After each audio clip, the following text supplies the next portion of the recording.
Welcome to Nothing Is Real, a podcast about the Beatles. My name's Jason Carty. My name's Stephen Cockcroft. And we're live on tape from Dublin and Belfast. And today we've got another Nothing Is Real guest joining us in the Beatles pod, the one and only Mr. Kevin Godley. Hello, Kevin. Hello, how are you doing? We're doing very well. Now, listeners, on the very slim chance you're unaware of the body of work of our guest today, Kevin Godley has been weaving his way in and out of all the best parts of popular culture for over 50 years. Whether it's as a quarter of 10cc or half of Godley and Creme, he's also been the man behind some iconic music videos for U2, Duran Duran, Frankie Goes to Hollywood, as well as up-and-comers George Harrison, Paul McCartney, Ringo Starr, and together as the Beatles. Amazingly, it has taken until 2020 for Kevin to release his debut solo album, Muscle Memory, which comes out in December. And currently he's putting out a new track from that every fortnight wherever you stream your music. So 2020 hasn't been all bad if we're getting a new Kevin Godley album. And perhaps most importantly, Kevin is a drummer. And we love drummers because they're just the best people. Yeah, there are so many drummer jokes that have the opposite opinion, I think.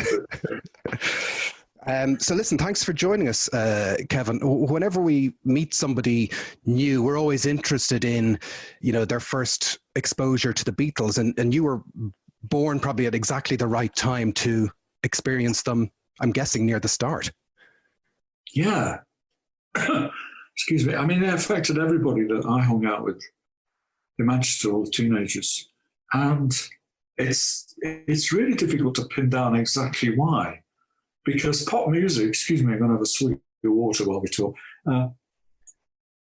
Pop music, per se, had been around for a long time already. It was something, I have a theory about them. And there were two main tribes, if you like, in those years. There was the greasers, the Teddy Boys, and there was the more aesthetic strain of the Beat generation coming out of the USA. And somehow the Beatles managed to sound like Greasers and Teds, but look like the Beat generation. They combined, without even knowing it, I don't think it was that obvious to them, and it was probably because they were in Hamburg and away from the basic commercial centers of pop music, but they combined something that seemed to relate to everybody at the right time with a sound that related to everybody at the right time, and the way they looked related to everybody at that time. It was just one of those extraordinary moments, a little bubble in the 60s. And was that obvious to you at the time? Like, because you were, like, when you saw them for the first time, did that kind of confluence seem, oh my God, they've cracked a code kind of thing? No. No. I mean, it's not that only sort of, I only realized that a few years ago. Yes. I think it was the fact that we were pretty young, but we were just starting to go to art college at the time. And the atmosphere at art college in the UK in the early 60s was very open and very welcoming to anything new and different. And they just sounded right. You know, the magic thing about music, regardless of what they look like, is the good music that lasts, hits a spot. It actually touches something in you, and you never really know why. It just does. And I think people were ready for something different. There are cycles in pop music. And the sort of 50s, early 60s pop star thing had kind of come to the end of its cycle. And there was something very honest about the Beatles. They didn't have stage names, you know. They looked different. They played instruments that looked different. And that's all probably because their learning curve visually was probably rooted in their years in Hamburg, you know, as opposed to in London or in this country. So I don't think they were quite aware of all those things, that confluence of events that took place to incubate the Beatles. It just was who they were. But it actually hit so many things at the same time for my generation. And when they started, you, if I have the timeline right, you were already in a band or, you know, getting interested in music and playing music. Kind of. Yeah, but we kind of played anything. Yeah. We played any old shit. And it was about the same time, and they were just beginning to peak, I think. when we were at art college, and I was going around in the back of a Thames van with a bunch of other guys playing gigs all around England. And was there kind of a momentous first listening, or was it something that just sort of gradually crept into your artistic realm?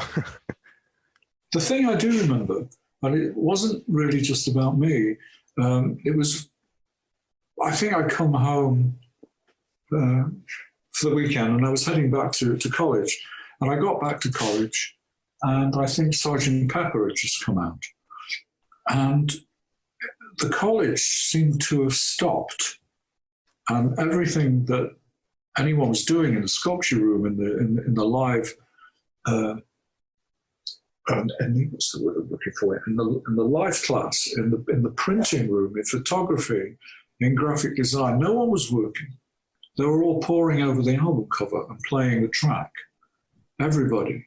Yeah. So wherever you went in the college building was a mishmash of Sergeant Pepper. It sounded like Number 9. All playing at the same time, and everybody was reading the lyrics. It was such an artistic event. Yes. And I'll never forget that. It was everything paused just to experience this record. Yeah. I think particularly with Pepper, it's something myself and Stephen have talked about before. I think that people maybe take Sgt. Pepper for granted these days. It seems that Abbey Road and the White Album get all the love, and that Sgt. Pepper is seen as this kind of, a slightly separate thing. But to my mind, to be there at that time makes a significant amount of difference to how you experience an album like Pepper. It was. I mean, like a lot of Magic albums, the effect of it wasn't instantaneous, and the understanding of it wasn't instantaneous. You just knew when you heard it that you were experiencing something revolutionary. And it made the hair stand up on your back of your neck, and you didn't quite know why. And it took a good few listens to find the elements that were familiar to you. But it was, I'm trying to imagine what it was like for them making it, and whether they knew that it was as revolutionary as it actually was. Well, they were certainly never not cocky in a nice way. I mean, they knew they were good, you know? Oh, I know. I mean, I've seen an interview with Paul where he was talking about writing Lucy in the Sky with Diamonds. Oh, no, A Day in the Life, and that line, I'd love to turn you on. Yeah. Where he and John looked at each other and knowingly what they were actually saying, but they put it in anyway. I don't know. They discovered a way of working where the recording studio became the fifth member of the band, if you look, and they discovered that you could paint with sound. So they did, because no one told them they couldn't. And although you were in art college, you also had, you were in the Mockingbirds for that period of time. And, did you think, okay, this is my in to live the Beatle life? Or, did you get any experience, or were you down in London at all, rubbing shoulders with the periphery of the scene or any of that kind of stuff? No, because we were in Manchester. We were a local Manchester band. Yeah. And we were kind of a slightly high-end R&B band more than anything else. I had no idea if it would lead anywhere. We hoped it would, and we were kind of surprised that it didn't, because we recorded most of the songs that Graham Gouldman wrote, but we never had a hit with any of them. It was people like the Yardbirds that had the hits. So poor old Mockingbirds didn't actually go anywhere. But it was a great experience, obviously. It was just good fun, and it was about sitting at the back enjoying playing more than anything else. And were you on a circuit with other bands at the time? I'm thinking the Hollies or the Paramounts, or that was there a circuit that you were playing? I guess there kind of was. And there was maybe half a dozen clubs around the UK that one would keep going back to. Some of them were really seedy shitholes. And you didn't really look forward to going there at all, because they could get pretty violent. I think there was one club we used to play And if you didn't play the songs they wanted to hear, they'd throw stuff at you. And some of them would get really drunk and demand coming on stage and singing. You know, it was really hairy. But some clubs were a little bit more sedate, and some other clubs were normal. But it was mostly a club circuit. There was no really, for bands like us, a concert. No. And we eventually took a little step up in Manchester and played places like the Free Trade Hall, places like that eventually. But it was clubs, really, little tiny stages. And at that stage, were you in a position of acting as a support band for other acts? You know, in the way the Beatles had supported, you know, American artists and things like that. Yes, there was probably one of the most popular clubs in Manchester. There was a place called the Oasis, and they had two stages. They had an A stage and a B stage, and the B stage was our sort of natural habitat. I don't think we ever played the A stage. And it was about the size of my computer screen stage. And the toilet was about the size of an iPad. So, as was the dressing room. So it was pretty grubby and pretty grimy and pretty dirty, and sweaty. But what the fuck, we were kids and we loved it. Yeah. And did the Liverpool thing of the Beatles have any particular resonance, being from Manchester yourselves? That, you know, it always seemed that they kind of broke a kind of London-centric mold, even though they all went to London pretty early themselves. Kind of. I think what it did was it gave us confidence that, you know, you don't have to be in the centre of everything to make an impact. And I suppose the obvious conclusion of that was us setting up our own studio there. I don't think without the awareness of doing them, of the Beatles coming from Liverpool and being successful at Liverpool, I don't think would have got to that same place. But we were kids. We were in our early 20s or teens and just having a great time. There wasn't a lot of analysis going on. Well, this is the thing, isn't it? Like, everybody looks back and they kind of look at the 60s as if everybody in the 60s was saying, oh, isn't it great we're in the 60s? It was just what was obviously happening at the time, but it's more remarkable in retrospect to some degree, I guess. Well, there were so many places to play. And that's what is different. I don't know, Manchester alone, there must have been about 6 or 7 places that bands could play with stages of one sort or another. And there must have been about 10 cinemas in Manchester. So, you know, you were never short of something to do when you went out in Manchester in the evening, that's for sure. It was playtime. Yeah. And something that's interesting, because, you know, you wrote a great, I think it's a memoir more so than an autobiography, called Space Cake a few years ago. And what's interesting is, you know, you describe your childhood, and, you know, it's not obvious, I think, to you maybe growing up exactly what you're going to do in life. I knew what I didn't want to do. Yes. But in some ways, you kind of look at the slipstream of everything the Beatles did, and your options as a young person between 1960 and 1970 has kind of been changed because of kind of the road that they broke through during those years. Is that a fair thing to say? Yeah. I mean, I always look at it as, I mean, when we all started listening to pop music, rock music, we were kind of listening to it on stations like Radio Luxembourg, which were crackly and, you know, really bad reception. You had to search around the dial to find them. And it was mostly stuff coming out of America, but it was calling to us in one way or another.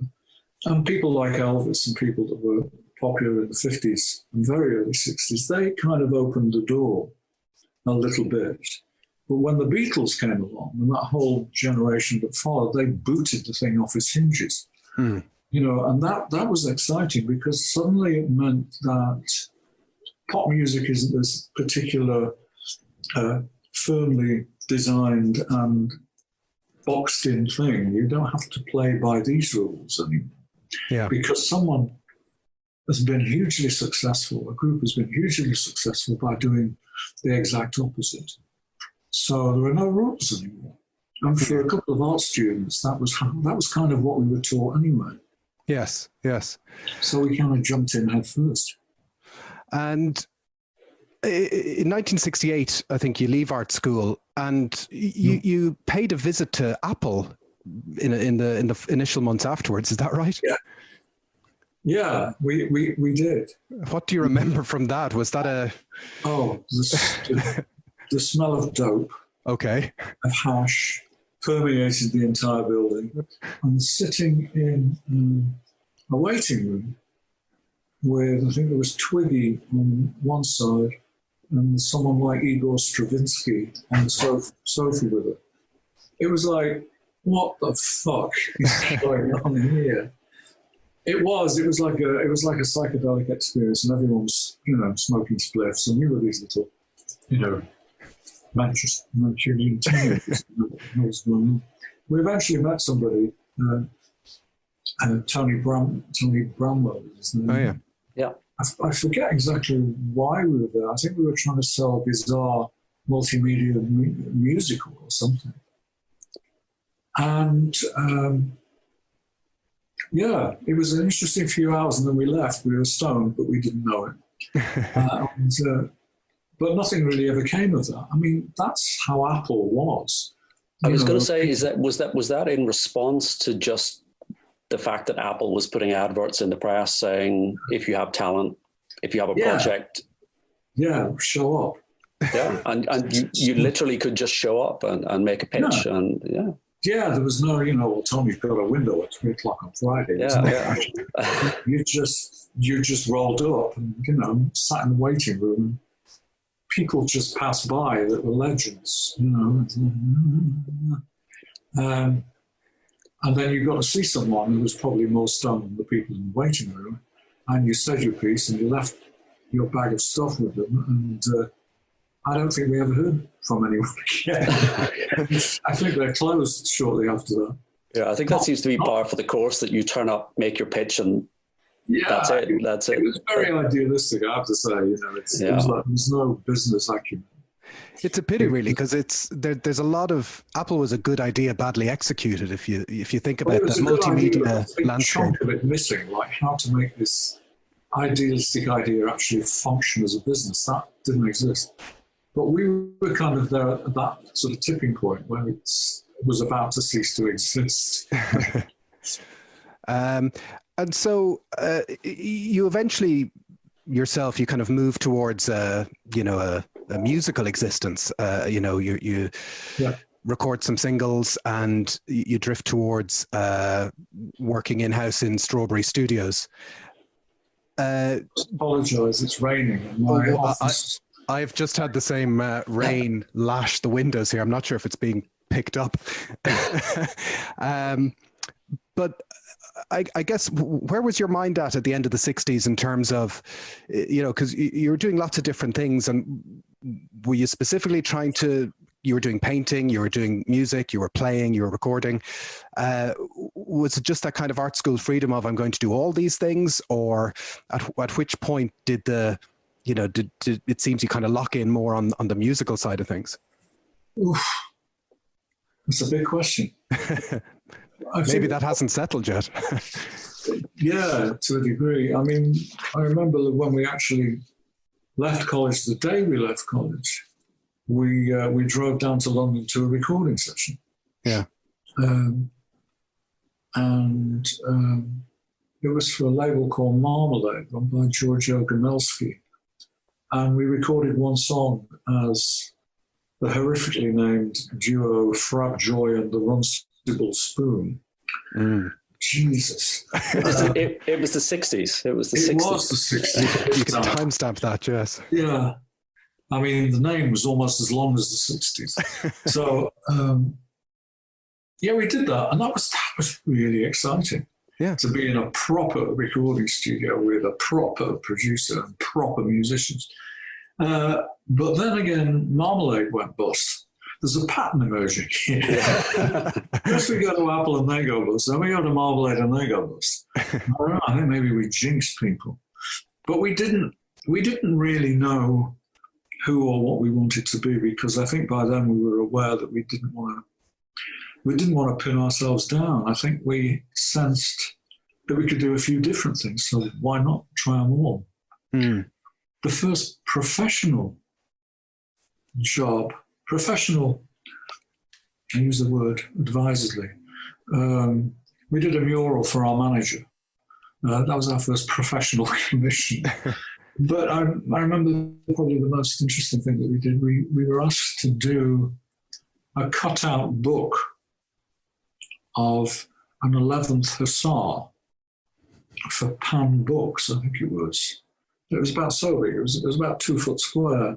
And the idea was you cut out these shapes which we painted, and you slot them together and you get a 3 foot high cardboard statue of an 11th Hussar. I think it was to promote the film Charge of the Light Brigade, if memory serves. And that was great fun. And that kept us up most nights. And probably, I think we were doing that and watching television live for the moon landing. Wow. Which was extraordinary. Yes. So yeah, we did that, and we did lots. But the music kept drawing us back in. And was there a sort of an underlying confidence at that time, a sort of certainty that you knew music, you were going to get there in the end? Something was going to come, or were you just? We were punting like everybody else. I think, and a lot of people doing what we were doing. But I don't know. I think you get a feel when you've written something. You get a feeling from it, and the feeling we were getting was, this is actually not bad. And there's probably a lot of hurdles between now and any form of success, but we've got something, and we were quite lucky. I mean, Graham used to record our initial warblings on his Revox tape recorder at home. He kind of let us demo things and try things. So we were very gradually becoming a sort of very small commodity in Manchester. Small fish in a small pond, but fish nevertheless. And we just kept slogging on, for the hell of it. But it wasn't really until the end of the 60s that we made any real impact. Well, when you kind of look at, the Hot Legs period, so, there's a track on that Hot Legs album, Sweet FA, which is kind of Beatley in terms of execution. Well, it's like Abbey Road. Yes. It's like the end of Abbey Road, and I suppose that was the inspiration. Yes. I suppose when you're kind of, it's an interesting thing that we've talked about before, myself and Stephen, which is that there's 2 ways you can kind of be inspired by the Beatles. You can either try and go down a route to, make something that sounds like a Beatles record.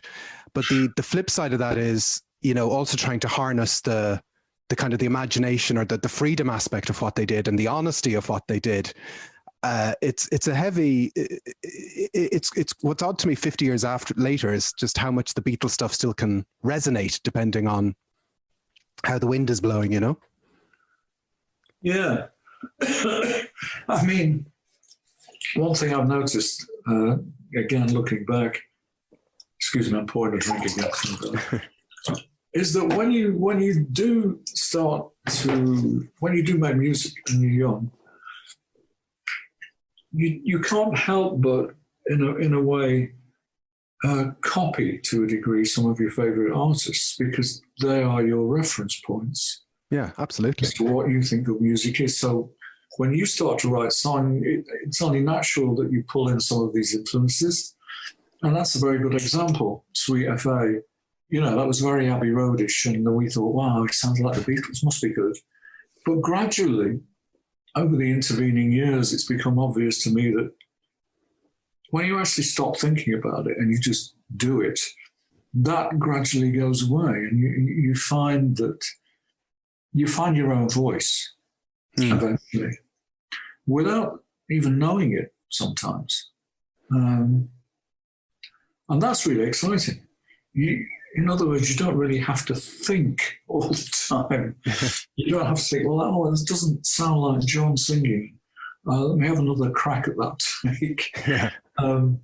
That just disappears because it's not really what you're after. You're really trying to find your own musical identity.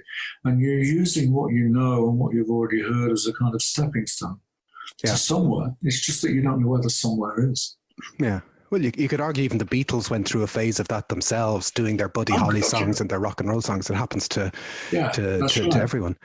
I always find the Strawberry Studios part of your experience, the pre-10cc period, quite amazing. I love the notion of a house band and this kind of hit factory notion. And I think when, we were talking about Apple a few minutes ago, Apple set up a studio and was supposed to make hit records, and that fell apart. And I think Strawberry Studios is what Apple Studios should have been. It seems to be like a crack squad of, really hardworking, super talented people. Is that a... Yeah. But it was, I also think it worked because there wasn't a professional recording studio in Manchester until Strawberry came along. There was lots of wee demo studios. And it was quite a leap of faith to build it. And the first wave of people that we ended up producing were really bizarre comedians and people's girlfriends and football teams. And I was like, what the fuck are we doing for that? And sort of local orchestras and bands and stuff. But that's kind of what was going on in Manchester. Manchester wasn't perceived at that time as being a place where you went to make records. And it took quite a number of years for that perception to change. And I think we helped make that happen. Yeah. But, looking back again, those were great years because our influences were formed. Sort of recording comedians. I mean, where the fuck is that going to go? But you learn something from every session you do. Probably the first professional musical sessions that we did. Graham, I don't know if you remember, Graham was in New York in the early days of Strawberry, writing for a bunch of guys called Casanet's Cats, churning out pop music. And they wanted to record a bunch of tracks and give them different names, all made by the same bunch of studio people. So Graham suggested, well, okay, I've got a share in this studio in London, in Manchester. Why don't we do it there? We can give you guys good rates. And they went for it. So we spent a good few months in there recording these tracks for people like the Crazy Elephant and God knows what other names, but they were all us. Yeah. But it's like your Hamburg in a way, those years. Yeah. We learned our chops being other people. Yeah. And recording a strange bunch of characters. So it was like Broadway Danny Rose. It wasn't like a recording studio. I mean, it's an interesting way to sort of, I know you've been in the business for years, but most people are coming at it from the point of view they're touring, they're playing live, then they come into a studio, whereas really you're almost doing it in reverse. You're in the studio, you're learning the studio craft, you're working with other people, and then that leads on to the decision to form the band. So it's very few bands sort of do it that way. That's very true. It was just how it happened, and it all because of Strawberry. Really, we had this incubator where we just went and made music one way or another. And it wasn't till a few years into that process that, a light bulb went off. I was going to say, was there a point at which it could have stayed that way, that it could just have become the sort of premier venue, the premier recording studio, and the band wouldn't have emerged? Or was there always that still ambition in the back of your mind? Oh, I think it would have. It may have happened a little bit later or in a different way. But the person who actually suggested it in a very off-the-cuff way was Neil Sedaka. We recorded, again, we were the house band and producers for 2 albums for him. And at some point during the second album, they said, "You guys are really good. You play really well. Why don't you become a band?" And it was like, oh, yeah. Don't forget, prior to that, a good few years, there was Hot Legs, which was a very short-lived band. But it was like, you know, and I think that was because our main function on both those albums were as a house band as opposed to producers. It was a very simple rhythm section-led lineup of musicians. So we were playing a lot and playing together a lot. And that kind of cemented it, really. The fact that we could, as opposed to relying on recording techniques, we could actually play well together.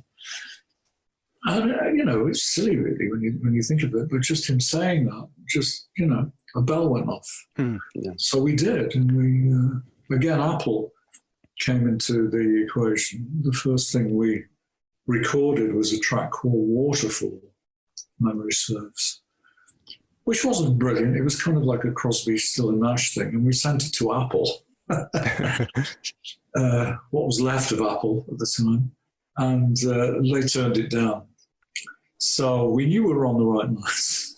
so that would have been 1972. That sort of something like that. Yeah. Okay. I mean, I'm interested that you were persisting with Apple. You know, but like by 72, Apple was in pieces. Yeah, it was. It was. But still, there's Beatle magic, though, in Apple. You know? I know. Exactly. Well, I guess what happens in the aftermath of that, you know, the rest is history. That, you know, you kind of cross the Rubicon into becoming, you know, you're making hits, you're on top of the pops, and you kind of. Did you find that, you know, because of your professional experience recording, that, you know, getting behind the screen of fame, it wasn't that exciting, or, you know, was it everything that you hoped it would be, or did you have kind of a slightly askew vision of what was happening? No, it was pretty exciting. I'd imagine. I remember, just jumping back a few years, I remember distinctly a moment, and this was about Neanderthal Man being Hot Legs. We made the record and we put it out, you know, like many other things that we'd done. And I'd gone on to, I don't know whether I was with Lol or not, but we were at some outdoor festival. And we woke up in the morning and everyone had their radios on, you know, all the different tents had their radios on, and I had something to go, oh, what's that? It's really familiar. What the fuck is that? And it was Neanderthal Man, and it was being played on, you know, hundreds of radios around the site. And, you know, it's nice to hear something of your own actually on the radio, but actually hearing it on that many radios at the same time is truly something else. So that, yeah, it's exciting. There's no way of getting away from it. Yeah. First hits are always exciting, and hits are exciting and all the hoo-ha that goes with them. Yeah. You do get a bit blasé about it afterwards, you know, a little bit down the line, but it still is. It always will be an exciting thing because it means a lot. People like what you do. There's nothing wrong with that, you know. So it's amazing, and it always will be.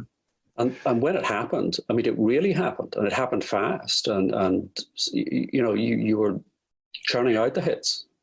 Well, yes and no. It happened, and as most of these things tend to happen, they're not kind of calculated. They're virtually accidents of timing and whatnot. And our first hit as 10cc was a track called Donna. I think it went to number 2. But that was the B-side. That was the B-side of the song that we'd sent to Apple. And we wrote it in half an hour and recorded it just to fill that slot, you know. But during the recording of it, it became obvious that this is more interesting than the A-side. And it was a hit. Yeah. And, you know, the template was starting to be built. And then, you know, we had to record an album. We gave ourselves... We had to do it quickly because things moved fast in those days. And I think we had about 3 to 4 weeks to write and record an album. You know, this may or may not have been. You have to forgive my timeline, but it may not have been, or it may have been after we had Rubber Bullets as a hit as well. There was one in between that wasn't a hit, called Johnny Don't Do It, because we were trying to build on the success of Donna. So we did another sort of doo-wop pastiche that didn't work. So we thought, oh, fuck it, let's just do what we like. But as I said, we had about 3 weeks to record an album, and that harks back to what I was saying earlier. There wasn't time to consider everything. To think, well, that doesn't sound like it's, you know, like what we really like. There was only time to write stuff and record it and see what happened. So the brain was disengaged, but everything else was functioning. It was all about feel and instinct and intuition, that first album. Yeah. And it was something that was different to what was going on because of that. You kind of have to work hard to get to a place of automatic creation in a way. You know, it's, I think Hemingway said about going bankrupt, it happens slowly and then all of a sudden, you know. I'm assuming fame is like that, and some of the best ways of working can be like that as well. Yeah, the thing is never to take it for granted, and or never to get to a place where you begin to believe that you found the perfect key to who you are and what you are. I'm wearing a napkin around my neck because I was eating before you came up. Never, always trust the process, but never assume that the most recent process is the one you're going to stick with forever. Yeah. One of the interesting things that happens in that kind of run between 72 to 76 is you overlap with Paul McCartney, and he's in Strawberry making the fantastic McGear album. Me and Stephen love the McGear album. We think it's one of these little gems. Was that your first direct interaction with a Beatle, or had you crossed paths at any other point? No, not that I can recall. Is that people are very strange about meeting McCartney, where it seems it's you know, you want to be normal but you can't be normal, or you know, how did it land with you? Well, you know, you're seeing album covers. You're not meeting anyone. You're seeing album covers. Yeah, but he was lovely. You know, he's a lovely guy. Yeah. So we were in a working environment. And how it worked was we'd work up to about sort of 7 or 8 o'clock in the evening, and then he and Mike would come in and take over the night shift. So there was a point of crossover where we play each other's stuff, you know, which was kind of cool. But you know, it's when you meet someone you admire, you always do feel a bit whoa. But he makes you feel comfortable, you know. Yeah, that's what a lot of people say. Yeah, and I suppose, as you say, but I suppose, as you say, he was on your territory. You know, it was a work environment, and by that stage, you were in one of the biggest bands in the UK at that time yourself. Yeah, that's right. So I wouldn't exactly say we were equals. No, but you were established, and you had that. Yes. That position. So yeah. That's right, and we obviously both appreciated each other's work very, very much, which was great. And did you say you were sort of playing each other's things, but he didn't pick up a guitar and play, or didn't ask you to come and play? No. I can't remember how their sessions actually worked. I'm probably wrong, or I may be right. I'm not sure whether they'd already written stuff and they were just recording it. Yeah. But they had a pretty tight schedule, I think. So, you know, there was maybe an hour when we got to play a couple. You know, he plays a couple of things on 24 track that they were recording, and we do the same. We didn't actually play. Sure. It was just sharing bits of tapes and snatches of things that we were both working on at the time. Well, as Jason said, both he and I are very fond of that McGear album. I think it's almost like a lost McCartney album, and I don't know if you've heard the reissue of that, and there's a remaster, but it sounds fantastic. I mean, it's a great advert for Strawberry Studios. I mean, it sounds amazing. It had a good sound. It was a good vibe. It was in the walls. Yeah. That's true. Whatever that, it is, we had it. That's the stuff you can't plan. I suppose as we progressed through the 70s, there's the kind of the cleaving of 10cc and Godley and Creme is something I know you've talked about a lot in interviews and documentaries and all the rest. I guess to look at it a different way, with the benefit of hindsight, do you have any insight into when the Beatles split up? I kind of feel that the Beatles were at the vanguard of so many things, and they were probably the first band to split up that people were kind of curious about the afterlife. And the older I get, when I was a kid, I was like, why do they have to split up? The older I get, the more I realize, listen, families don't talk to each other, people go away, people fall apart. I'm much more forgiving about these things. But yeah. Is there anything of the psychology of that you can give us as someone who is in a famous group? Only to a degree. I mean, I guess the Beatles had achieved everything they'd set out to achieve and 100 times more. Yeah. So there was nowhere else. There was nothing that they wanted to do together or hadn't done together. So I guess there were no mountains left to climb. I guess. No, I mean, it was if they did it was just repeating themselves. So it was kind of like they'd run out of steam. I think, like any relationships do. Yeah. I don't think we split up because the Beatles split up, or any other band split up because the Beatles split up. I think it's a natural thing. Things come to an end. And when we split up, I don't think it was that different, really. I don't think we hit the heights that we wanted to.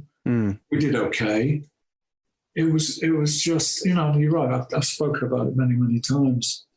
But just briefly, it was about the fact that the two main pulses, the two main creative pulses of me and Lol Creme and Graham and Eric, were kind of thinking about things in a slightly different way.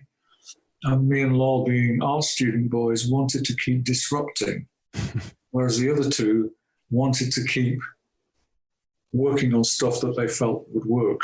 You know what I mean? Yes. We wanted to keep searching for new things. And that's why we split up. But the weird thing is that we didn't have to. That is the bizarre. I'm glad we did, looking back, because we wouldn't have had all the other many adventures if we had stuck together. But there was no real reason why we had to. We could have gone off and done our little solo project, learned some stuff, and then come back. If it still didn't work, then we'd go our separate ways. But, Well, I think in some ways there wasn't much of a precedent at the time for this kind of stuff. I mean, nowadays you have, say, someone like Damon Albarn or somebody who's able to weave in and out different projects, and it's all good, Yeah. But I think back then it was there was maybe it was to do with more of an artistic purity. It's an all or nothing type thing. Yeah, that kind of take is what happens, Yeah, I mean that's the only wisdom I can offer. Well, there was an interview you gave where you said that the band at the time was not democratic or smart enough to sort of encompass that way of working, and it seems to me that that's a phrase that could be applied to the Beatles in 1970. That as Jason said, there was no template for that. Now it's a common thing for people to go off, do their own projects, come back, coalesce, split. It's that particular business, in a way, hadn't matured to that level, and I don't think attitudes have matured to that level and understood that was possible. I think you're right. I think Jason was right when he said that it was an all or nothing thing. Like the Three Musketeers, we stick together, and if we can't do that, then fuck you. But it wasn't that. It was more. We just couldn't face doing another album if we knew exactly what the album was going to sound like. If you know what I mean. It was starting to head towards that kind of a template. We have to have a funny one. We have to have a long, complicated. We have to have a nerve one. Yeah. That wasn't what made it exciting in the first place. Yeah. So we were still young. We had a we had other things we wanted to do. And was there always that pull to the visual side of things at that stage?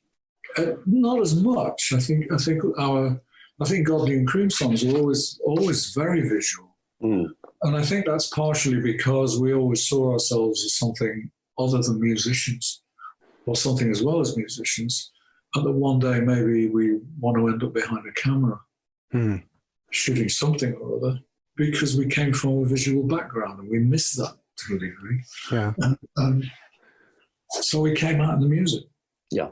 And we had a very definite, distinctive way of looking at making music, which had no business component attached to it. It was a purely creative exercise. Whereas I think with the other two, there was that, and I'm not saying it's a bad thing or a wrong thing, but they had an idea of, or a sense of what 10cc was about and should continue to be about. Whereas we didn't agree with it.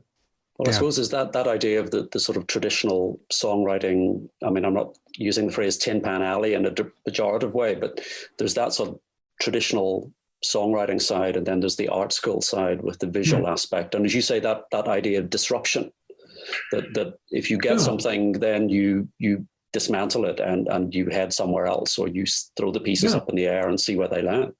That's right. And we'd had a good few hits by then. So, there was pressure, if you like. We had people working for us. We had management. We had the road crew. We had responsibilities.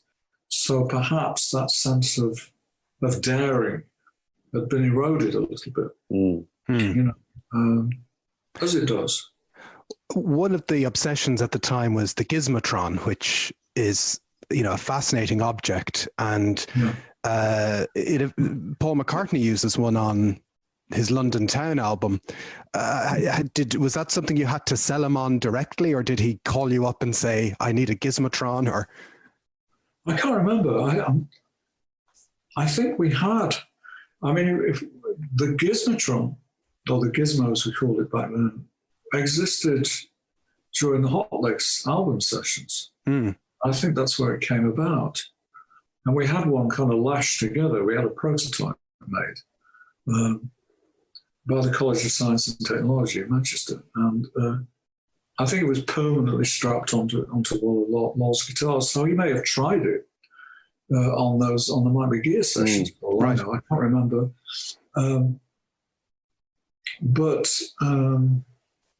Sorry, I've forgotten the question. I guess how did it end up? How did Paul McCartney end up playing one on his album? It's a very, What year was it? It was 78. 78. It's on I'm Carrying on London Town. And we may have. I'm trying to remember when the production version of the Gizmotron came out. It may have already been in production by then. And if so, that's probably what it was. If not, he probably borrowed Lol's guitar. I was going to say, this is where we find he stole it and never gave it back or something. Really. I don't honestly know. I mean, but it's great. I mean, a number of artists used it. I mean, Jimmy Page used it. Susie and she's used it. It's the introduction to In Through the Outdoor in the Evening, isn't that? Yeah. A Gizmotron, yeah. But that must be a thrill that, to be able to hear your work. It's brilliant. In that way. Unfortunately, it didn't sell very many because the timing was shit. It hit the market when cheap synthesizers were coming out. And as you probably know, it was kind of very vulnerable. Tricky, yeah. If, the heat in the room would change it, the air pressure would change it. You couldn't rely on it to sound like an orchestra.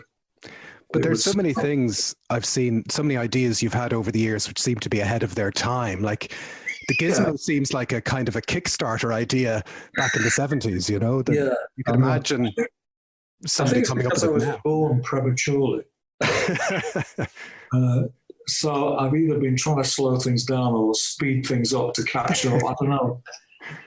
But yeah, that does happen. We have done and still continue to come up with ideas that are ahead of the time, which which is kind of satisfying in a way, but not if people don't understand what the hell they are.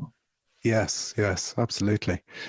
Well, as we progress through your career, yourself and Lol Creme move into the video industry, and that kind of happens. Am I right in saying that kind of happens by accident through An Englishman in New York, that it wasn't necessarily on the roadmap? Yeah, all the good things do. Good.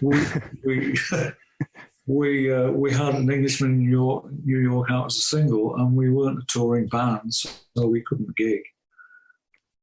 So we thought, well, okay, let's make a little film. And I'm trying to remember what outlets there were for little films. There was, I think, was Kenny Everett on the air at that point? Kenny Everett, I'm kind of thinking of that kind of... Kenny Everett, the old Grey Whistle Test. Yeah. These little kind of boutique shows that were on the time occasionally played music videos, but they weren't called that then. They were called anything. And so we showed up at the label with this sort of 8-frame storyboard for Englishman in New York. And I said, okay, yeah, let's do it. But you can't direct it. You've never done it before. So we have to get a director in. They got a guy called Derek Burbidge, who was the director who did, I think he did the first 3 or 4 promos for the Police. And so we were just the artists, really. But we kept our eyes and ears open all day. And we were looking at each other all the time going, this is fucking brilliant, this stuff. What's that? It's a camera. Oh, right. What's he doing now? Oh, wow, okay. We were soaking up, assimilating this experience, which, whether we knew it or not, we've been waiting all our lives for. Particularly when we insisted on being there during the edit, we kind of started to take over, embarrassingly. But Derek was very sweet about it. I think he sensed that it was important to us. And let us try everything, What happens if you press this button? Don't press that button. What happens if you wiggle this and turn that? And, the old disruptive thing was coming into play again. But we learned a lot on for that one video. Yes. And so what happened was, when it actually came out, right about the same time, Steve Strange, who we knew, had just formed Visage, and he insisted that we direct his first music video because he knew us. And most of the other people who were directing videos at the time weren't remotely connected to the music business at all. And so he felt comfortable talking to people who were other musicians. And as you say, the rest is history. And I think that's part of why we did quite well, because we understood music. Yes. The inner life of the music, rather than just, the ABC of putting an idea on film. But I do like early on how you're very much about, playing with the form, pushing tricks in on the camera. Like, one of my favorite early ones is the Wide Boy video, which isn't very well known, I don't think. But there are so many, and I hope you know what I mean by this, kind of the analog aspect of it, of the trickery in it, that it's so much fun. It's really clever and thought out, but it shows a different way of thinking to the other kind of clips of the time. I think one of the things that we realised very early on in what you might call a career is it's pointless trying to do what everybody else is doing. It's, because most of the time they can do it better than you because they have more experience. So the thing was, and it's what we learned doing the first 10cc albums, if you just think of things you want to see, there's always a way to make it happen. And it doesn't matter if anyone's not done it before, because that's actually quite cool if you're going to be the first. So figure out a way of making it happen. If you can see it in your mind's eye and it looks good and you trust your own taste buds, then just do it.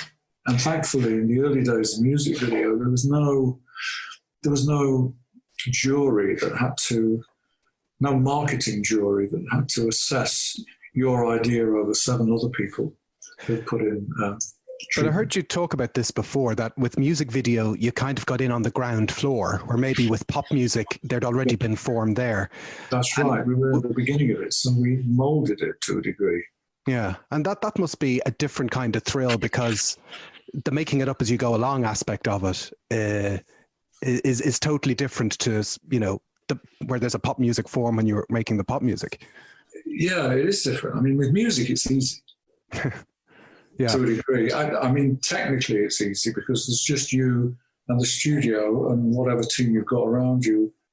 If you're making any kind of film and it's different and you want to see things differently, then you have to talk to your director of photography, the sound guy, the wardrobe, the art director. There's all these components that you have to bring into your vision to make it work. So there are many other people's taste buds to factor into the process, which makes it a lot more difficult. It's a more difficult process. But we were lucky. We found a bunch of people who liked our ideas and helped us to make them as close to the original concepts as possible. And so with success in the music video realm, the Beatles come knocking, and we really want to talk about the cooler, which is a very odd little thing. We want to talk about it for about 3 or 4 hours, if that's okay with you. We were in Los Angeles at the time when we got the call. I don't remember what the hell we were doing there. We may have been filming The Police, Synchronicity, or not Synchronicity, Wrapped Around Your Finger, or something like that, when we got a call, to do. And I think it was Paul who called us. Well, it's an interesting thing because it's a Ringo song, but it's produced by Paul, it seems. It's an MPL project. Well, there are 3 songs. Three songs. So what was the brief, or what was the, like, did you write it, or were you given the ideas by Paul or Ringo, or what was? I think what happened was, obviously let's listen to the tracks. And we usually started like that. But then we had to think of some kind of way of wrapping the whole thing up into a little short film. So we came up, and we knew that Ringo loved acting and loved playing around. So we just wanted to give him a vehicle that would work as a kind of way of gluing all these things together.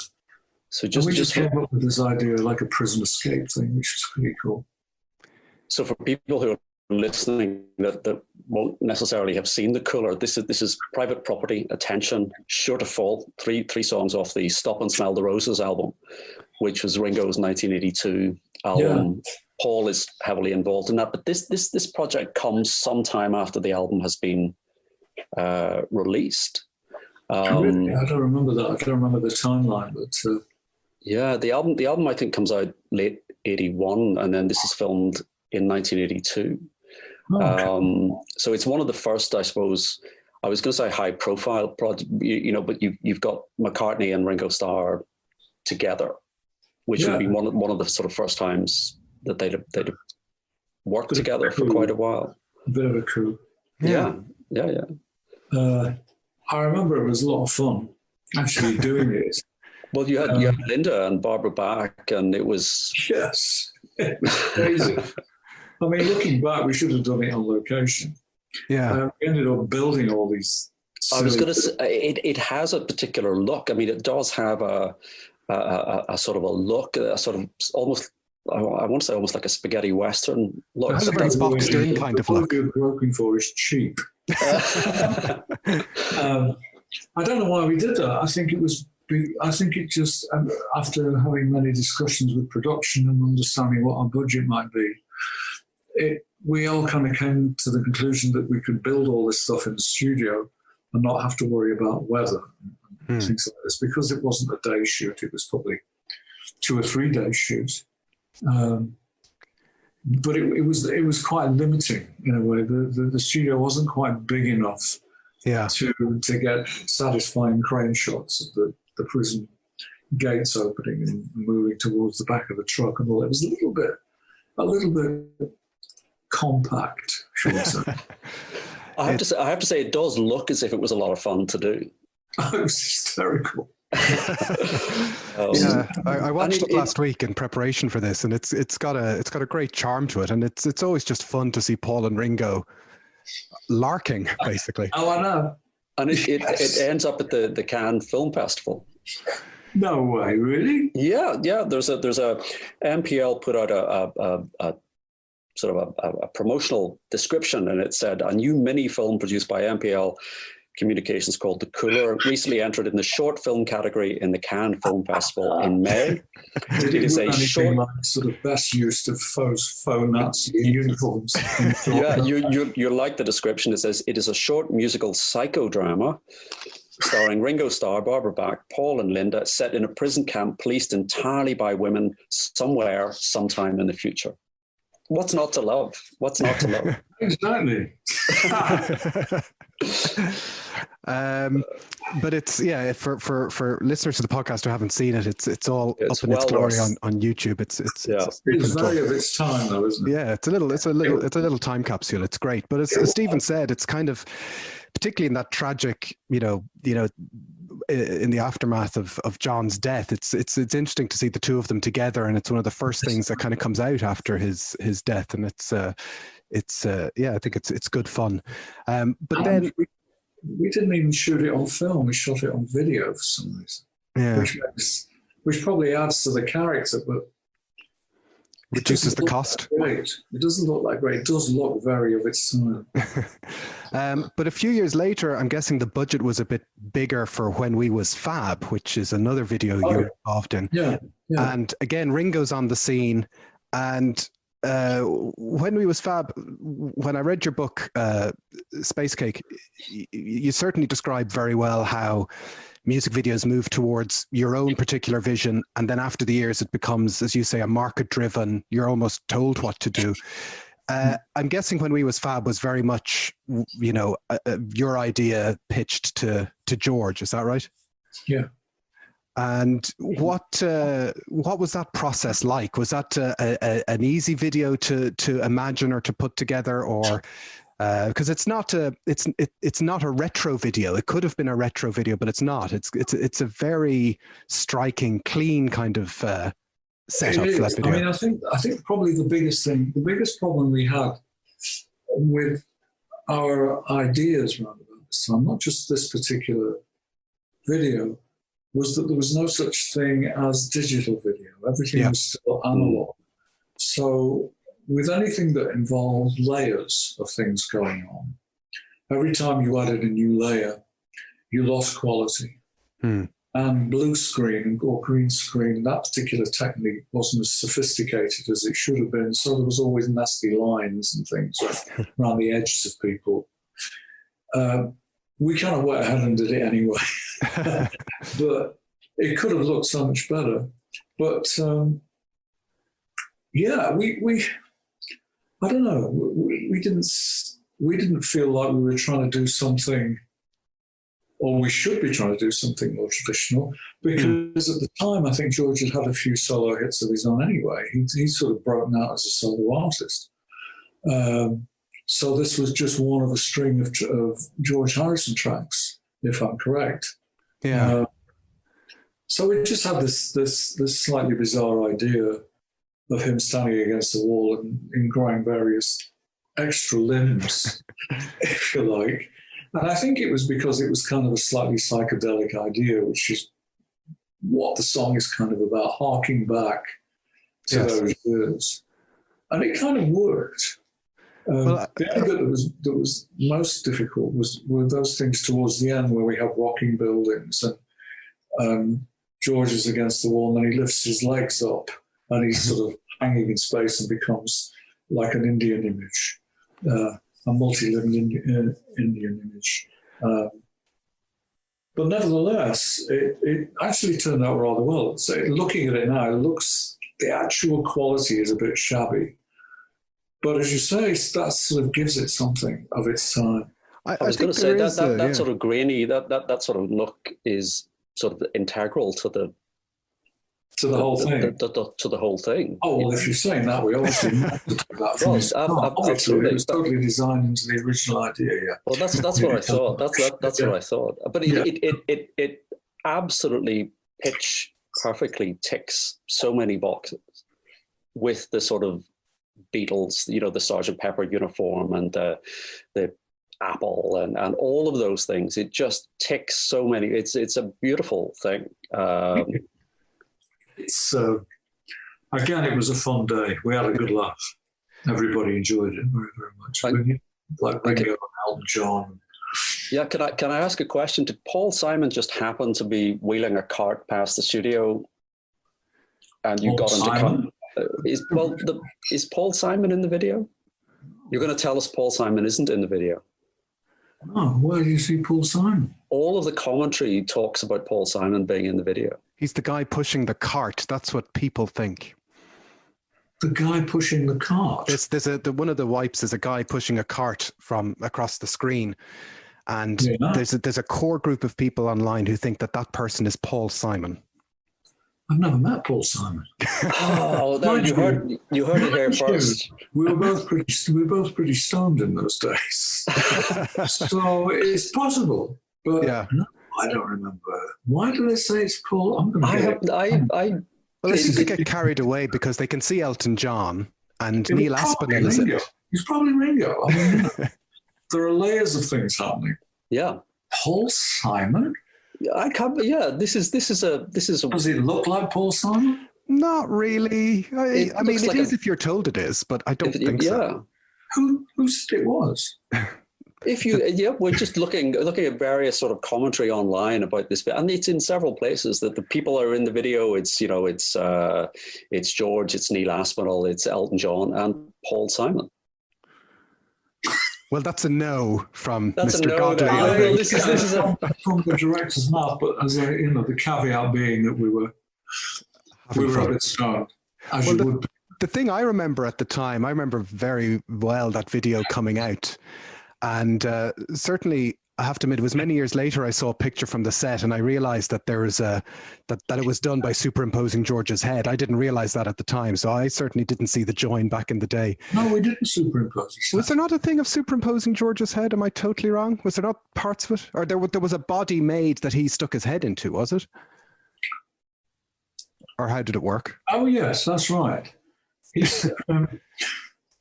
I think he stuck his head through the wall, and there was a prosthetic. Not for all the shots, though. I'm just trying to remember.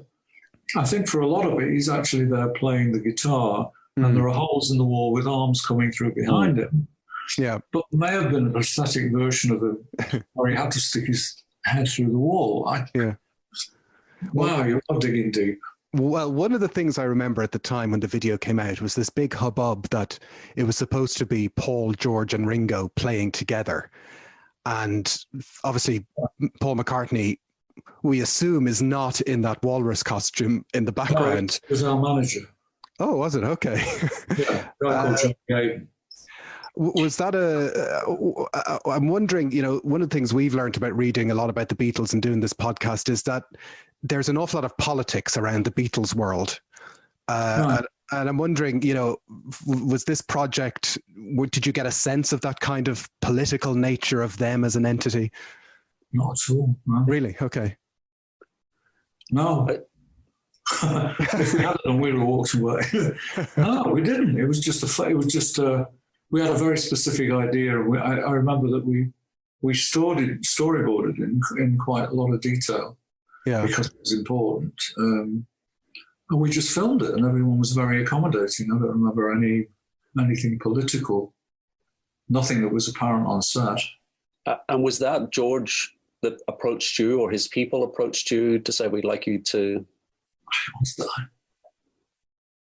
I can't remember.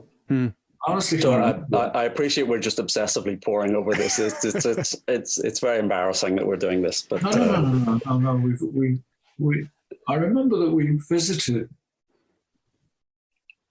George at his house, Friar Park. I think we went there to talk about it, but I can't remember who got in touch to sort of offer us the job.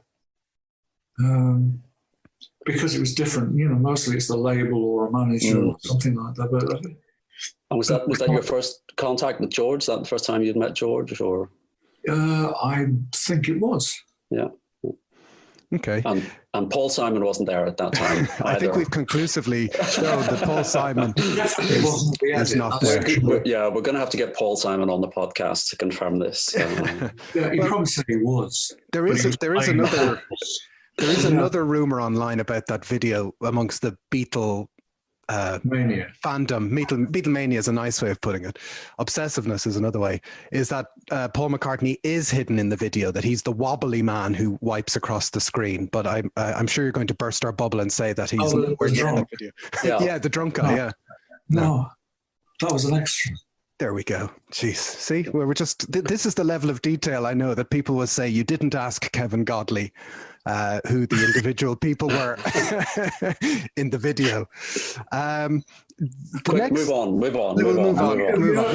Any of those early news conferences that Bob Dylan did? Oh, yeah.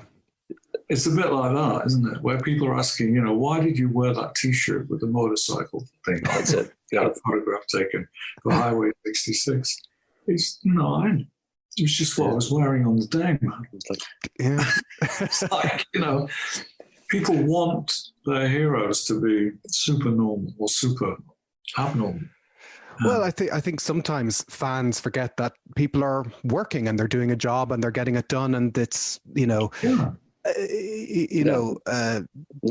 relationship.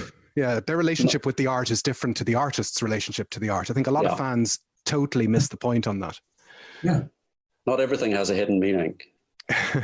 No. Paul Simon is. Sorry, I fear we've ruined your day. Or No. I have to immediately go and check the video. That's what I'm pushing the fruit cart. Yeah, the fruit cart guy. We're all going to go and check the video. If we're staying on the video theme, you then, you've done a Ringo video, you've done a George video, you do a Paul video. You in the early 90s, you do Come On People. That was great. I've actually been doing this series on Instagram. I've been putting up stills from a lot of the videos that I made, and that was one of them. Yeah. What's it called? It was Come On People was the song. Come On People, yes. That was a very interesting project. Again, it was something that I wanted to try that actually worked, combining two different speeds of activity in one shot. It was quite difficult to. And is that a digitally controlled camera you're doing that with? Yeah, motion control. Yeah. It's called motion control. It's a computer-driven camera crane. So you can program it to do a move, and it would repeat that move. Whatever you put actually in the same shot. But in this case, it was a matter of changing the camera move to accommodate time-lapse situation as well as a real-time situation. So it's quite complex. It still looks very good today because it's, one way of doing it would have been obviously to get Paul to sing really slowly, and he's sped up as well. But instead, you actually get this it's still a very striking effect between the fast and the regular motion. Like that. Is that more rain, is it? Have you got that as well? No, the rain has stopped in Dublin. We've got yours. Sorry about that. Belfast's fine. Jesus. That's that not was good fun. It was I think it was a couple of days, probably 2 days shooting. We went really late on the last day. Yeah. But again, it was in a big studio. I think we shot it in Ray Studios. But grateful. It's funny. I did a little anecdote about it in the Instagram thing. There's a shot towards the end where Paul's playing and he goes, he kind of points off camera. He's pointing at me because I think I just tripped over a wire. Yeah.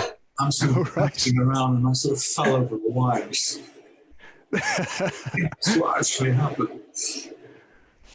One of the things I've just realised we missed out in the chronology was Paul appears on a Godley and Creme album. He sings on, is it Get Well Soon? Get Well Soon, yeah. How did that happen? We just thought it'd be kind of cool it's one of those kind of pipe dreams. Wouldn't it be cool? Just stick them on. Sang backing vocals on that track. Yeah. Well, why don't we ask him? What? Why don't we ask him? All right, well, that's, there's no fucking way. But there was a way. And he said, yeah, okay. Yeah. And we showed up for an afternoon and sang. It sometimes is that simple. Asking is the first step to getting any of this stuff done, really, isn't it? It's brilliant. I mean, when you get to that stage in life and you get one of your all-time heroes to actually perform on one of your songs, it doesn't get any better. Yeah. But all roads kind of lead to the big project, which is actually directing a Beatles video, the Real Love video. And that's I call it the Threetles. The Threetles, yes. Yeah. And I'm wondering, did you, it seems the anthology project, there's an awful lot of back and forth between the Threetles themselves. And was it the fact that you'd worked with each one of them individually before that, you ticked the box 3 times, or how did it end up becoming something you got involved in? I'm trying to remember the chronology of this. There was another project I did for Paul, and I can't recall if it was after this or before it. He was touring. It was 93. It was before. You did the tour film. Yeah, when I did a pre-stage film for them. So when was Real Love was 95. So I'd already done that. So in other words, we worked together a few times before we knew each other. At the time, we were neighbours as well. So, we lived reasonably close to each other.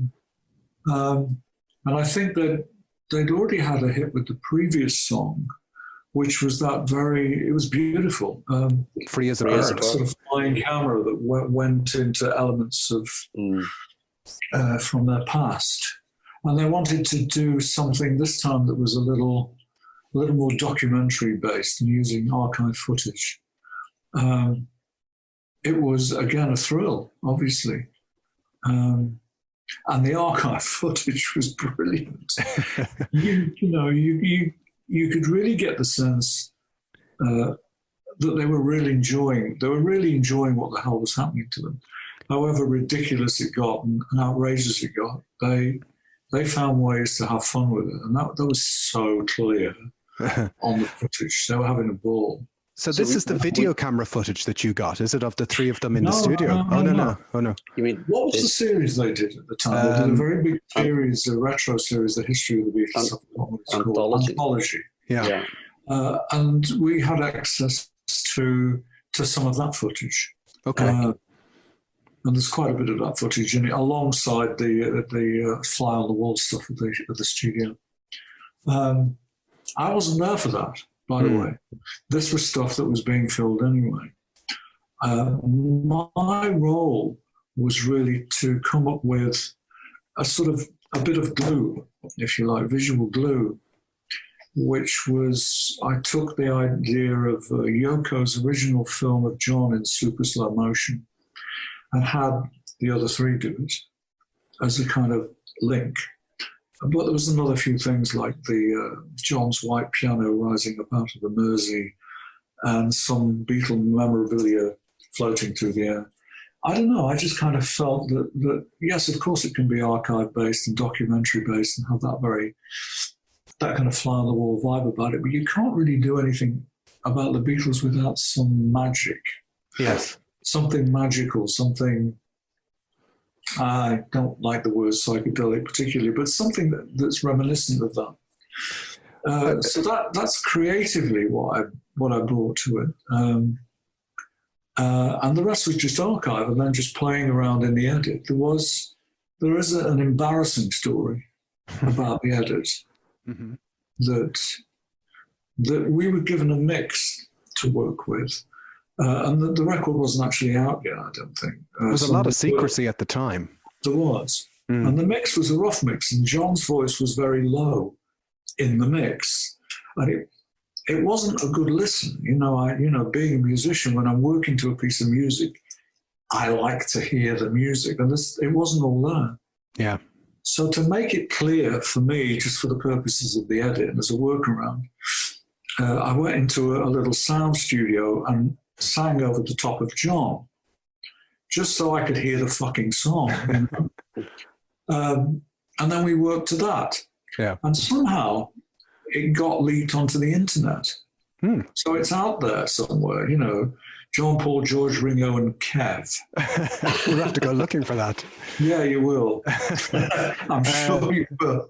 But that would have made you one of the first people to hear those Treacle reunion songs. That's a heavy burden if you don't like it, or if you think, oh, I don't want to. I didn't hear them. I only heard that one. That one? Oh, okay. All right.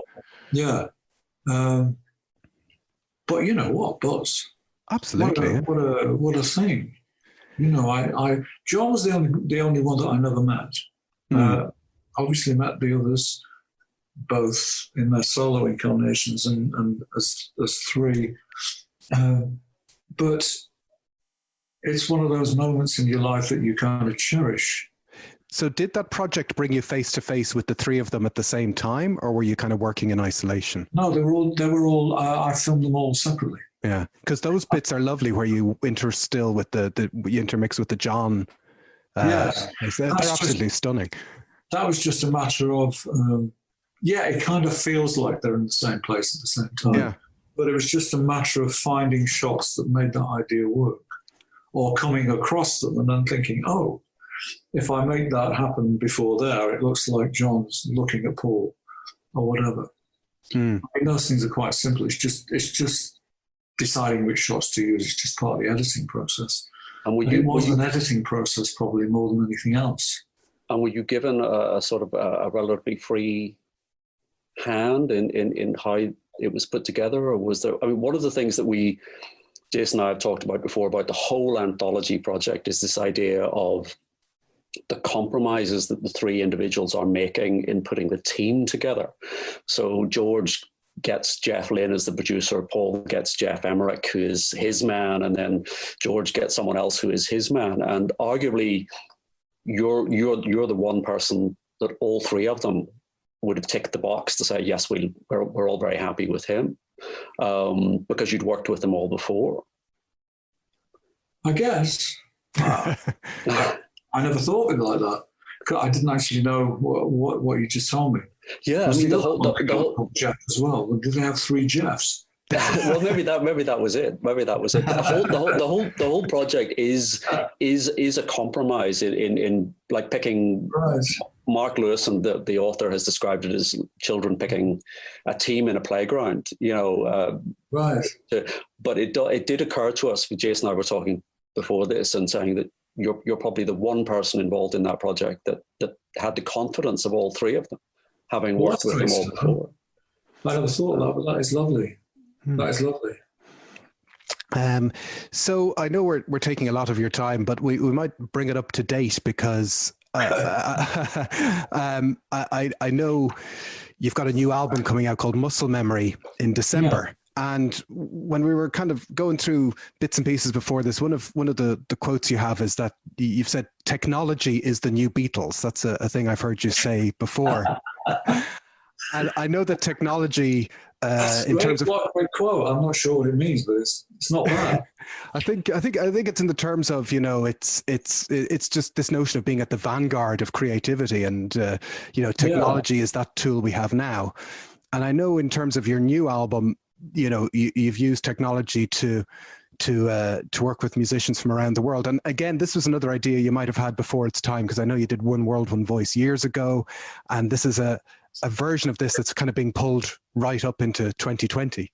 Yeah, I think it's because I'm a drummer, and you know, the traditional songwriting process for most of my life has been sitting opposite somebody who can play a proper instrument, and while they play, I mumble and warble and write notes and sing. So my only other musical tool, apart from drums, is singing. But it's very difficult to do that on your own. So, and I assume you're going to ask me, are you going to ask me what the process was? Or? Well, yes. I suppose you should tell us what the process was. I'm being very mystical here. No.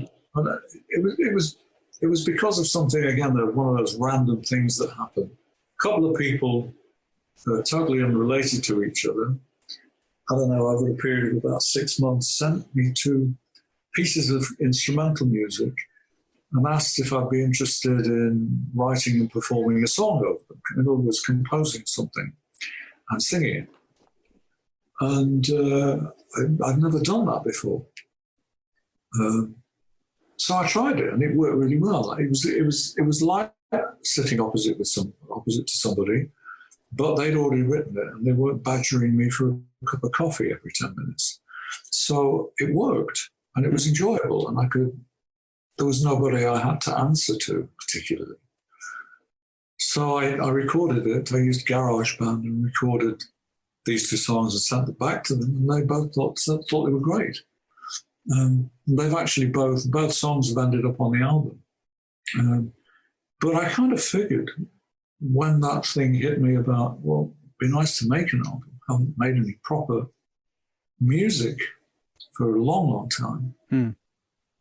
If you are going to make an album, you do want to write songs, why not do it this way, but open the idea up to include everybody and anybody, not just professional musicians, in quote marks.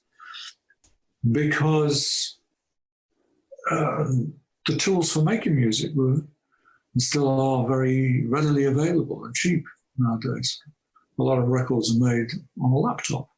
So people who you wouldn't expect to be able to make music can make music, and in many cases, far more exciting music than those you would expect to be making exciting music, because, again, there's another layer of rule breaking. Place. So that's what I did, and I did it through a site called Pledge Music, which essentially were a crowdfunding site.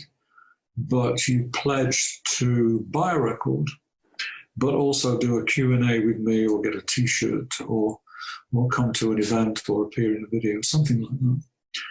The purpose of doing that was to raise a small budget for me to actually finish the record once I got past demo stage. But unfortunately, Pledge Music went bankrupt.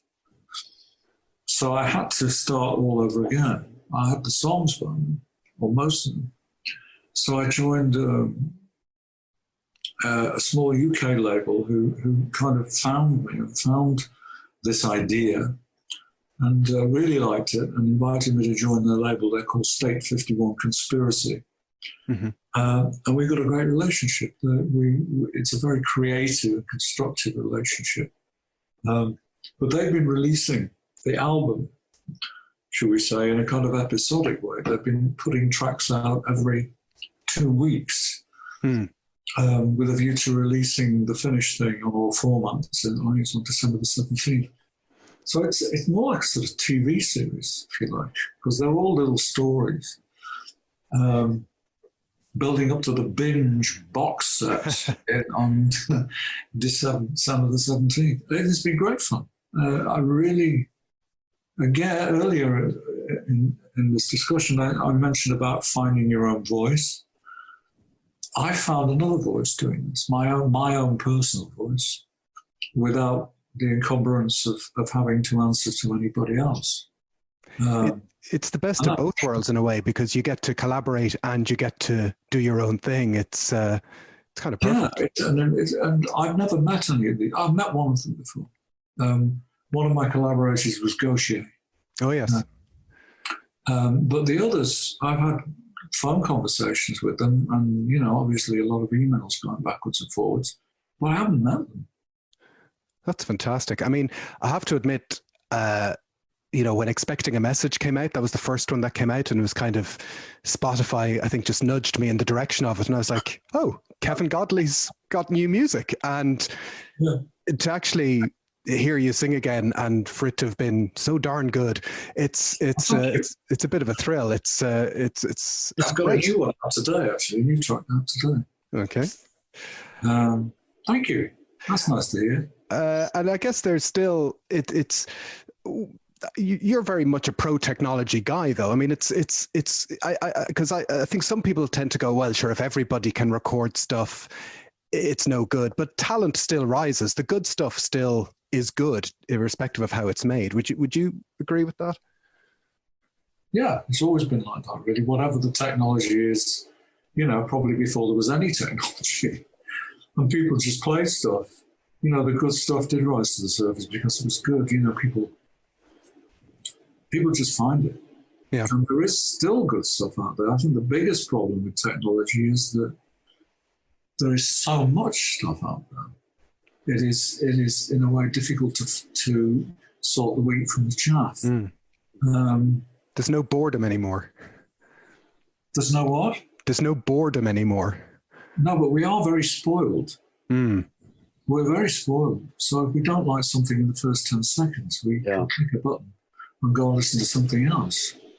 There is the sort of dark side of that coin. It's the attention span. No one has any attention span anymore. No, we obviously do. Well, we do. Yeah, we do. All souls. But I mean, that is kind of weird, and that's a challenge. But I kind of don't dwell on that. I'm just looking at the technology as extra tools for the toolbox to get stuff out there, I guess. It's as long as it doesn't become technology for technology's sake. Oh, God, it couldn't. And that's never been the case with what you've done. You're sort of seem always to be pushing slightly ahead of the technology, and the technology is catching up with some of the things that you about that. But one thing I found is I never thought most of the stuff I do. Traditionally, I'd like to sort of sit back and tell an engineer to add more bass, or let's take 2 frames off that cut and move it 3 seconds later. I've learned how to do all that now.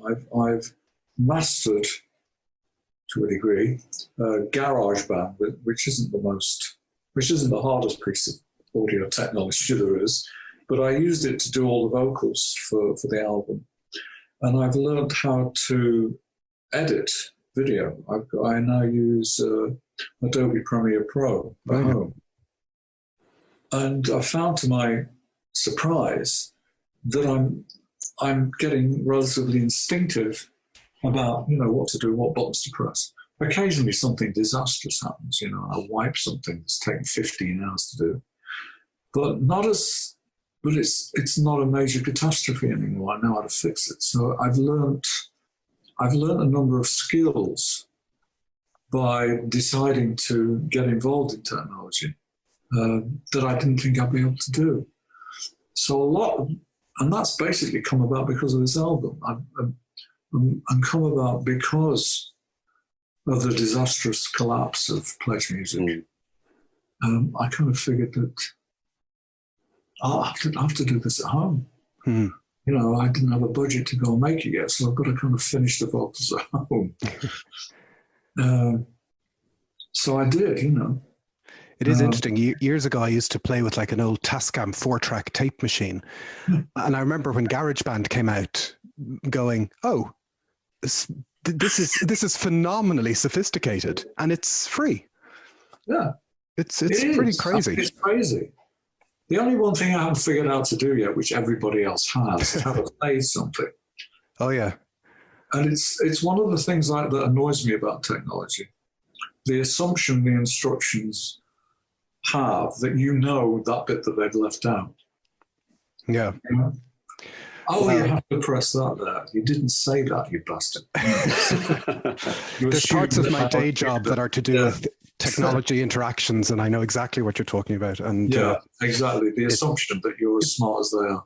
The assumption that it's obvious what has to happen is very frustrating. A bit patronising, isn't it?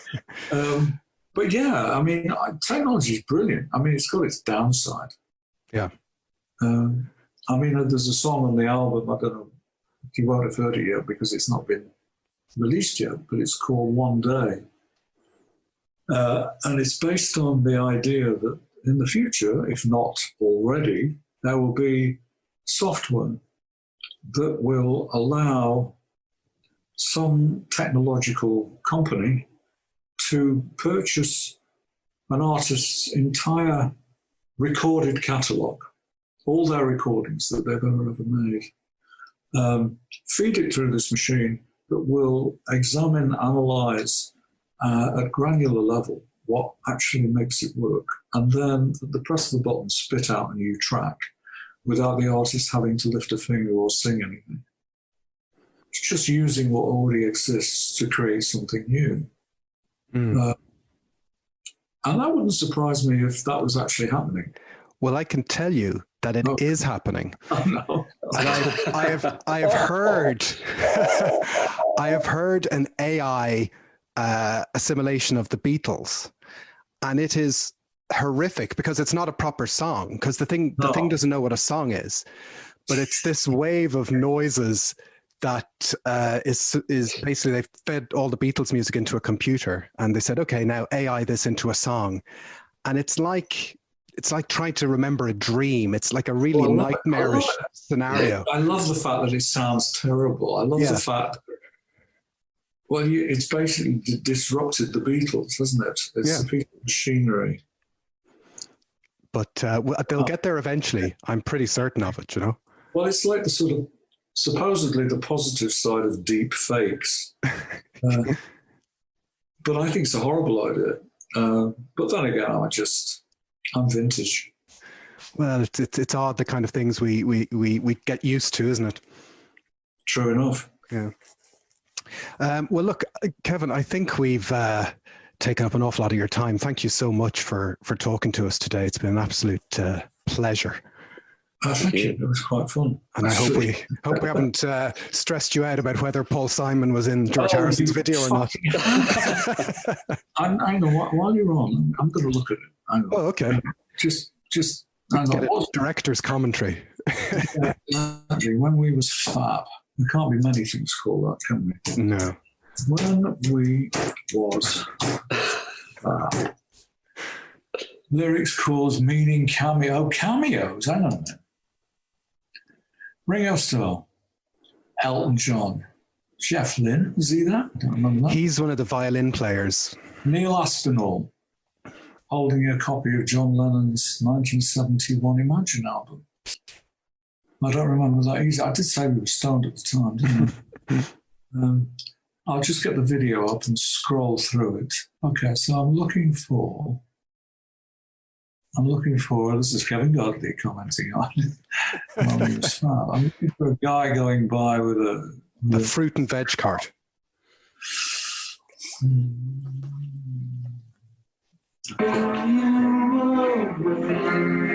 There's a bit where he walks away from the wall. There is Jeff Lynne.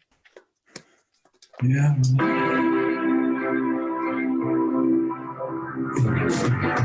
The microscopes that magnified the teeth, studying once and on. Silver light was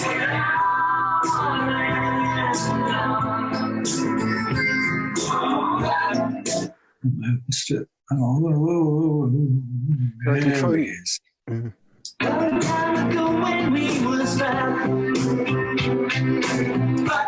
Looks a bit like him, actually. I understand why. No, it's an extra. Sure. I think it's an extra. That's fantastic. We'll just edit that so that we just hear you saying it looks a bit like him, and we'll just you bastards! We'll cut that. You're going to keep the conspiracy theory alive. Yeah. You know, and what he's actually wheeling is Art Garfunkel. You should always print the legend, you know. Yes. Let me look at that again. How weird. Long time ago when we was back. Nah, I don't think so. I would have remembered if it was if it was fucking Paul Simon. You would. You would. Well, look, Kevin Godley, thank you so much for talking to us today. Best of luck with muscle memory and everything else that you have in your future. And it's been an absolute pleasure. Hopefully when all this is over, we'd be happy to buy you a cappuccino or a pint or whatever it is your tipple these days. Oh, I want a lot more than that. I want Paul Simon to serve me. Okay, great. Thank you, fellas. Brilliant. Thank you so much. Pleasure. So that was Kevin Godley there talking to us a little earlier in the month, and we're very, very glad that he took the time to talk to us. That was a pretty good chat, wasn't it, Stephen? That was something else. I can't believe we had Kevin Godley on the program.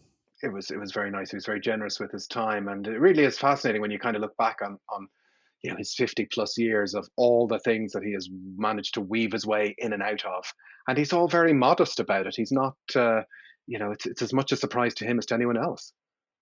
Yeah, if I were Kevin Godley, I'd be telling everybody I was Kevin Godley. Yeah, if you're exactly right. I'd be like, "Don't you know who I am?" That'd be my catchphrase. Yeah. But he was absolutely fantastic to talk to, and we're very very grateful. And of course, once again, don't forget, folks, Kevin has a new album out in December, and unfathomably, it's his first ever proper solo album. It's called Muscle Memory, and he's already released some tracks on Spotify, Apple Music, wherever you get your music already, and they're well worth checking out. But the full album drops in December. Muscle Memory from Kevin Godley, and it's worth checking out. You've heard some bits and pieces from it, have you, Stephen? I have. I've been listening to the singles. Yes, excellent stuff. Excellent stuff. So again, thanks to Kevin Godley, and thanks to you all for listening. As per usual, we remain available in all the normal places. We're on Twitter at Beatles Pod. We have the Facebook group, which Stephen will let you in if you knock very politely on the door and say swordfish. And we're also available online in other corners if you go looking for us as well. We appreciate all nice reviews that you leave wherever you download your podcasts. But for now, my name's Jason Carty. My name's Stephen Cockcroft. And this has been Nothing Is Real. Thanks for listening. Nothing Is Real is powered by Acast.